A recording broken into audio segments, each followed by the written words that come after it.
Good morning student. SST की online class में आपका स्वागत है। आज हम लोग सिविक्स में चैप्टर सेकंड संविधान निर्माण पढ़ रहे हैं। किसी भी देश को या भारत देश को संविधान निर्माण की आवश्यकता क्यों पड़ी या किसी भी देश को संविधान की आवश्यकता क्यों पड़ती है, इसके बारे में हम लोगों ने काफ़ी चर्चा किया। मैंने बताया भी था कि संविधान किसी भी देश के लिए कानूनों का लिखित हुआ दस्तावेज है, इसके द्वारा या जिससे वहाँ की सरकार और वहाँ की जनता अपने कर्तव्यों और अपने अधिकारों का निर्वहन करती है।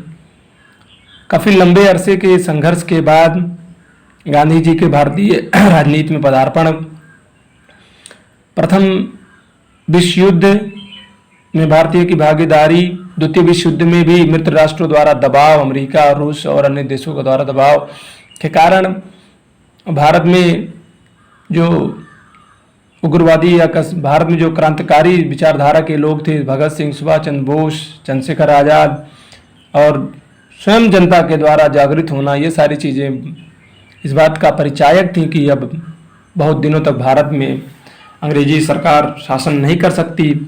इन्हीं सभी बातों को ध्यान में रखते हुए कैबिनेट मिशन के तहत एक ब्रिटेन से एक कैबिनेट मिशन आया, जिसके तहत उसने भारतीय लोगों को इस बात पर राजी किया या कहा कि आप लोग अपने देश के लिए एक संविधान का निर्माण करें, ताकि हम लोगों के जाने के बाद यहाँ पे कि जो सरकार, यहाँ पे जो शासन सत्ता हस्तांतरित होगी वो किसके हाथ में होगी, क्या स्वरूप होगा, किस तरीके से सरकार चलेगी, कौन से नियम कानून होंगे, ये सारी चीज़ें कर लीजिए। और इसी के लिए संविधान सभा का निर्माण हुआ। संविधान सभा का निर्माण को भी क्वेश्चन पूछता तो वो कैबिनेट मिशन के अंतर्गत हुआ, ठीक है ना। इनका जो चुनाव हुआ ये जनता के द्वारा चुने गए, ठीक है ना। लेकिन पाकिस्तान के बंटवारे के बाद संविधान के भी बंटवारा हो गया, वहाँ के प्रतिनिधियों का भी बंटवारा हो गया, ठीक है ना। चलिए शुरू करते हैं। भारत संविधान सभा, भारत के संविधान निर्माता कौन थे, यहाँ आपके संविधान निर्माण में कौन कौन से लोगों नेता ने भूमिका निभाई, इन सभी के बारे में हम लोग जानकारी हासिल करेंगे। जो चुने हुए प्रतिनिधि थे उन्हें वही लोग क्या करते थे, बड़े संविधान का दस्तावेज लिखने का काम करती थी, उसे ही संविधान सभा कहा गया। भारतीय संविधान का गठन कैबिनेट मिशन की योजना के अंतर्गत किया गया, मैंने बताया अभी आपको। भारतीय संविधान सभा के लिए जुलाई 1946 में चुनाव कराए गए और संविधान सभा की जो पहली बैठक थी 9 दिसंबर 1946 को हुई थी। इसके बाद देश के दो हिस्से किए गए, बंटवारा हो गया पाकिस्तान और भारत में, तो संविधान भी दो भागों में बंट गया, ठीक है ना।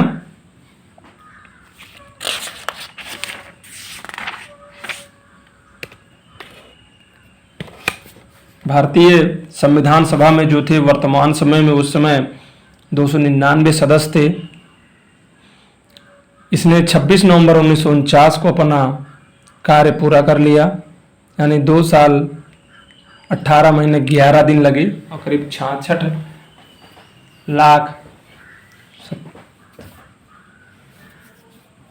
67 लाख रुपए इस संविधान में कुछ खर्च हुए और 26 जनवरी 1950 को संविधान भारत पूर्णतः लागू हो गया। इसलिए प्रत्येक 26 जनवरी को हम लोग बड़ा गणतंत्र दिवस मनाते हैं। क्या कारण है कि हम इस सभा द्वारा 50 वर्षों से पहले बनाए गए संविधान को मानते हैं।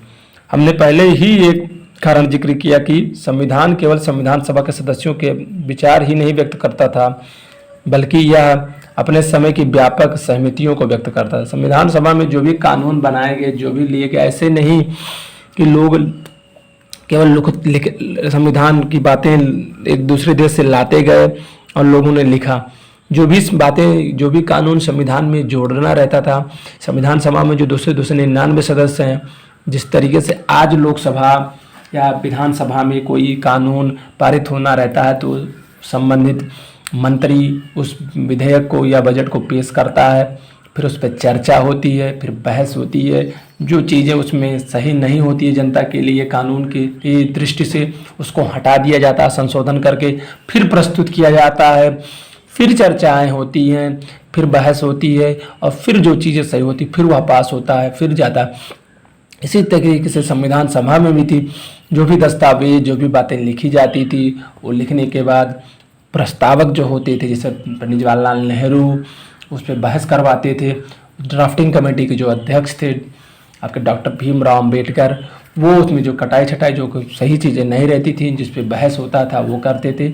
इन सभी चीज़ों की बात होने के बाद उसके भविष्य का, उसके भूत का, उसके वर्तमान की बातें ध्यान में रखकर ही संविधान में वो बातें चीज़ें लिखी जाती थी। ऐसा नहीं था कि मार्केट से कोई सामान लाए और घर यूज करना शुरू कर दिया, ऐसा नहीं था। जो जितने भी संविधान में अनुच्छेद 395 टोटल जो थी, 12 अनुसूचियाँ और जो 8 अनुसूचियाँ 12 भाग थे, ये सब नहीं था कि ये सब ऐसे ही ले लिए गए हों। इन सभी चीज़ों पर बहस काफ़ी तगड़ा हुआ और काफ़ी दिनों, तो ऐसे ही नहीं 2 साल 11 महीने 18 दिन लग गया था, काफ़ी समय लगा। और इस समय का कारण यही है कि संविधान सभा के प्रत्येक सदस्यों ने इस पर अपने विचार रखे, ठीक है ना, इसी तरीके से, ठीक है। अपितु क्या करते थे, संसार के कई देशों के में संविधान को फिर से लिखना पड़ा, क्योंकि संविधान में लिखी गई बुनियादी बातों पर वहाँ के सभी सामाजिक समूहों या राजनीतिक दलों में सहमति नहीं बनी। भारत का संविधान आज तक नहीं फेल हुआ और अभी तक चल रहा है। तो उसका सबसे बड़ा कारण ये कि संविधान सभा के जो लोग थे वो बहुत उच्च कोटि के जानकार थे और उन्होंने भविष्य और भूत दोनों बातों को ध्यान में रखकर बात की और संशोधन का व्यवस्था की। और भारत के संविधान आज भी फेल नहीं है। बहुत से देशों में संविधान है पर यह कागज़ का टुकड़ा या किसी किताब की तरह दस्तावेज भरा है, उस पर कोई भी आचरण नहीं करता। लेकिन हमारे संविधान का अनुभव एकदम अलग है। पिछले 50 वर्षों में अनेक सामाजिक समूहों ने संविधान में कुछ प्रावधानों पर सवाल उठाए, परंतु किसी भी बड़े राजनीतिक दल या सामाजिक संगठन ने खुद संविधान की वैधता पर प्रश्न नहीं उठाया। छोटी बातें को लेकर छोड़ दिया जाए तो किसी भी समाज, राजनीतिक दल या सरकार ने किस भारत के संविधान पर या उसकी वैधता, उसकी सच्चाई, उसकी ईमानदारी पर कोई उंगली नहीं उठा पाया। यह हमारे संविधान की एक असाधारण उपलब्धि है। मैंने बताया कि हमारे जो संविधान निर्माता थे वो बहुत उच्च कोटि के कानून के बारे में जानकारी थी, उनको राजनीतिक अनुभव था, सामाजिक अनुभव था, और वो जो भी बातें किसी भी देश से संविधान से, मान लीजिए अमेरिका से कोई कुछ अच्छी चीज़ें लाए, रूस से कोई संविधान लेके आए, कनाडा से कुछ बातें लेके आए कानून की, या अफ्रीका से, या भारत सरकार अधिनियम 1935 में जो 250 कानून लिए गए संविधान से, इन सभी चीज़ों को जांचा परखा गया। मैंने बताया बच्चों कि ऐसे नहीं कोई सामान था कि चलो दुकान से गए, मार्केट से गए, ले आए और उसका प्रयोग करना शुरू कर दिया। नहीं, संविधान सभा का काम यही था कि उस पर बढ़िया से तगड़ा बहस हो। और जो संविधान सभा के अध्यक्ष थे अस्थायी सच्चिदानंद सिन्हा और बाद में अस्थायी अध्यक्ष डॉक्टर राजेंद्र प्रसाद, ये सभी चीज़ें जिसे संसद में होता है ठीक उसी तरीके से बहस होती थी, उसकी बातें रिकॉर्ड होती थी, सारी चीज़ें। आजकल संसद भवन यानी जिसे विधायिका हम लोग कहते हैं, उसी तरीके से आज भी ये चीज़ें होती थी। संविधान को स्वीकार करने का एक अन्य कारण यह भी था कि संविधान सभा भारत के लोगों का ही प्रतिनिधित्व कर रही थी। और सबसे बड़ी बात थी कि संविधान सभा में जितने सदस्य थे वो भारत के थे और सभी लोग अपने क्षेत्रों का प्रतिनिधित्व करते थे। परंतु उस समय सार्वभौमिक वयस्क मताधिकार नहीं था। एक दिक्कत यही थी केवल कि जो 18 वर्ष की आयु जो वोट डालते हैं वही वाली चीज़ें नहीं थी। इसलिए संविधान सभा का चुनाव देश के लोग प्रत्यक्ष ढंग से नहीं कर सकते थे। इसका चुनाव मुख्य रूप से प्रांतीय असेंबली के सदस्यों ने किया था। एक यही समस्या थी कि जो सदस्य चुन के आए थे वो जनता के द्वारा डायरेक्ट नहीं चुने गए थे। प्रांतीय जो असेंबलियां थी उनके सदस्यों ने इन संविधान सभा के सदस्यों का चुनाव किया था, जैसे आजकल राज्यसभा में या राष्ट्रपति के चुनाव में होता है कि जनता अपने प्रतिनिधियों को चुनती है और ये प्रतिनिधि क्या करते हैं, राज्यसभा के सदस्यों को, राष्ट्रपति और उपराष्ट्रपति को चुनते हैं। इसके परिणाम स्वरूप सभी भौगोलिक क्षेत्रों का उचित प्रतिनिधित्व हो पाया था। संविधान सभा में भारतीय राष्ट्रीय कांग्रेस के सदस्यों का भी प्रभुत्व था, जिन्होंने राष्ट्रीय आंदोलन में काफ़ी महत्वपूर्ण भूमिका निभाई थी और अगुवाई की थी। सामाजिक रूप से इन सभा में सभी जातियां, वर्ग, धर्म और पेशों के लोग सम्मिलित थे। सभी सभा के सभी सदस्य ऐसे थे जो कांग्रेसी विचारधाराओं से असहमत भी थे। यदि संविधान सभा का गठन सार्वभौमिक वयस्क मताधिकार से होता तब भी इसका स्वरूप और संरचना कुछ इसी तरीके से होती, बहुत ज़्यादा इसमें चेंजेज या परिवर्तन नहीं होता। अतः जिस प्रकार संविधान सभा ने कार्य किया, यह संविधान को एक प्रकार से वैधानिक और पवित्रता प्रदान करता है। संविधान सभा का कार्य अत्यंत व्यवस्थित, खुला और सर्वसम्मति बनाने के प्रयासों पर आधारित था। मैंने जैसे अभी बताया, सबसे पहले कुछ बुनियादी सिद्धांतों को निर्धारित किए गए और उन पर सभी लोगों की सहमति ली गई। उसके पश्चात प्रारूप कमेटी के प्रमुख डॉक्टर भीमराव अंबेडकर ने चर्चा के लिए एक प्रारूप संविधान का निर्माण किया। संविधान का प्रारूप निर्धारित करते समय प्रत्येक विचार पे चर्चा की गई, धाराओं पे चर्चा की गई। 3 वर्षों की कार्यावधि में कुल 114 दिन गंभीर चर्चा हुई। उसके बाद 2000 से ज़्यादा संशोधन पर विचार विमर्श किया गया। मैंने बताया अभी आपको, सभा में रखे गए प्रत्येक प्रस्ताव, प्रत्येक शब्द और वहाँ कही गई प्रत्येक बातों को रिकॉर्ड किया गया ताकि भविष्य के लिए सुरक्षित किया जाया गया। इन्हें कॉन्स्टिट्यूशन असेंबली रिकॉर्ड्स के नाम से 12 खंडों में प्रकाशित किया गया है। ये वाद विवाद संविधान के प्रत्येक प्रावधान के पीछे तर्क प्रदान किए गए हैं तथा संविधान के अर्थ को समझाने में भी सहायक है। संविधान की व्याख्या के लिए भी बहस के दस्तावेजों का उपयोग किया जा सकता है। जैसे मैंने बताया भी कि भारत का संविधान इसीलिए एक एक चीज़ों को रिकॉर्ड किया गया, एक एक चीज़ों को लिखा गया, हर चीज़ों का एक सिस्टम है, इसीलिए भारतीय संविधान आज भी फेल नहीं है।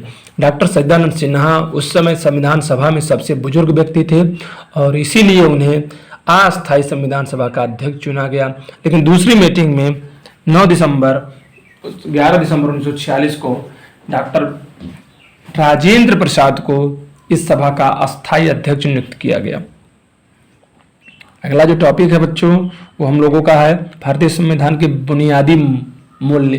देखिए, क्या मूल्य का मतलब ये कि एक स्तर होता है, एक रूल है, एक रेगुलेशन है स्कूल का कि जैसे 9 बजे स्कूल खुलेगा तो 2 बजे छुट्टी होगी, इसी बीच में 11:15-12 बजे लंच होगा। ये एक बुनियादी सिस्टम है। बुनियादी सिस्टम मतलब कि 5 साल का बच्चा हो जाएगा तो स्कूल जाएगा, 17-18 साल की उम्र तक बच्चा इंटर कर ले, एक आध बच्चों को छोड़कर या कम या ज़्यादा, तो ये बुनियादी ढांचा है या बुनियादी, जैसे कि घर बनाने के लिए नींव बहुत ज़रूरी है ना, उसके लिए, तो ये सारी चीज़ें बुनियादी ढांचा है। तो भारतीय संविधान के लिए कौन कौन से बुनियादी मूल्य हैं उसके बारे में हम लोग चर्चा करेंगे। हम इस पुस्तक में विभिन्न विषयों पर संविधान के प्रावधानों का अध्ययन करेंगे। अभी हम यह जानने का प्रयास करेंगे कि हमारे संविधान के पीछे दर्शन क्या है, यानी विचारधारा, सोच क्या है। हम 2 तरीकों से इस पर कार्य कर सकते हैं, अपने नेताओं के संविधान संबंधी विचार पढ़कर, और इस बात को हम समझ सकते हैं, परंतु हमारा संविधान स्वयं एक दर्शन के विषय में जो कहता है उसे पढ़ना भी उतना ही जरूरी है।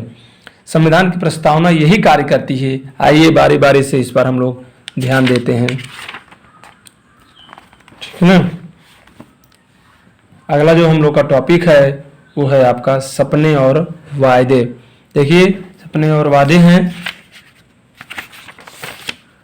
ठीक है, इसे हम लोग आगे वाले वीडियो में पढ़ेंगे।